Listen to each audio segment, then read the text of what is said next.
Let's answer example number 3. We are asked to solve for x in this case, and notice we now have a fraction on the left, a fraction on the right. Therefore, we might have a tendency to isolate x by cross-multiplying 2 up and 1 down to isolate that x. But of course, we know better. This is a binomial, therefore you cannot do that. Kailangan single fraction ang nasa side na to so you can cross-multiply. So, what is the correct way of solving for x then? Now, why not try to isolate the whole term first? And the quickest way to do that is remove itong istorbong plus 3. So, how do we remove this istorbong plus 3? Transpose.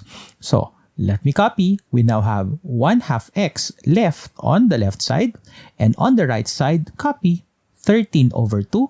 Now, since we transposed from plus, it will now become minus 3.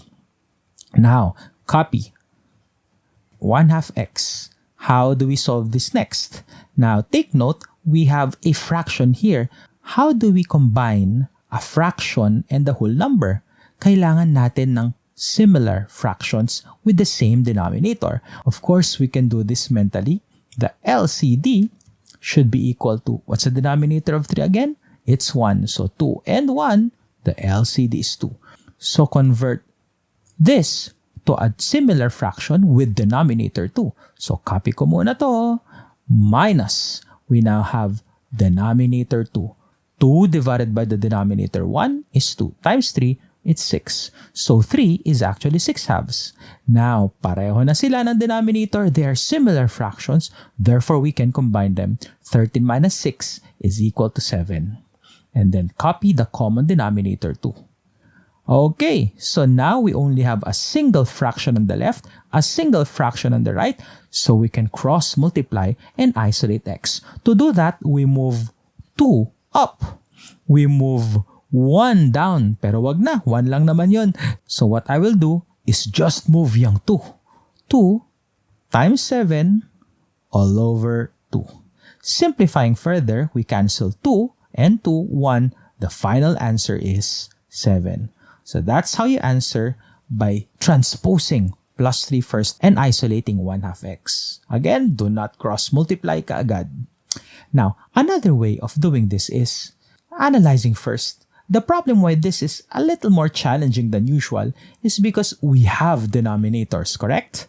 Now, here's a tip. If you want to remove the denominators, we can multiply by the LCD of 1/2 and 13/2. Ano bang LCD natin? We know that the LCD is 2. So, let's use the multiplication property and multiply both sides by 2.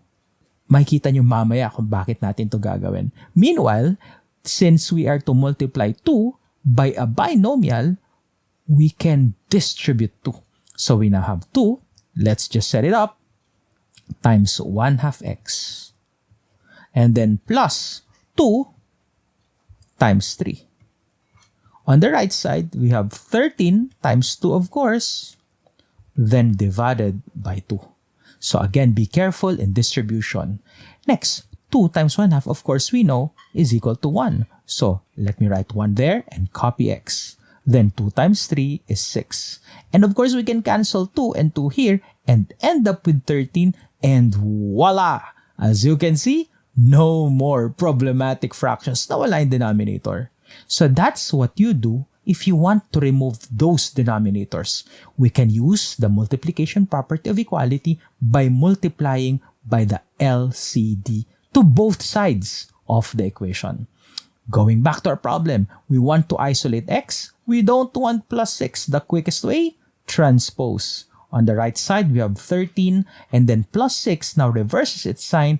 It is now minus 6. On the left side, we only have x left. So, simplifying finally, we have 13 minus 6, 7, which is the same as we got earlier. So, in this example, we solved this using 2 ways. So, either you can immediately remove the denominator, or you can do the whole process. It doesn't matter. You should have the same answer.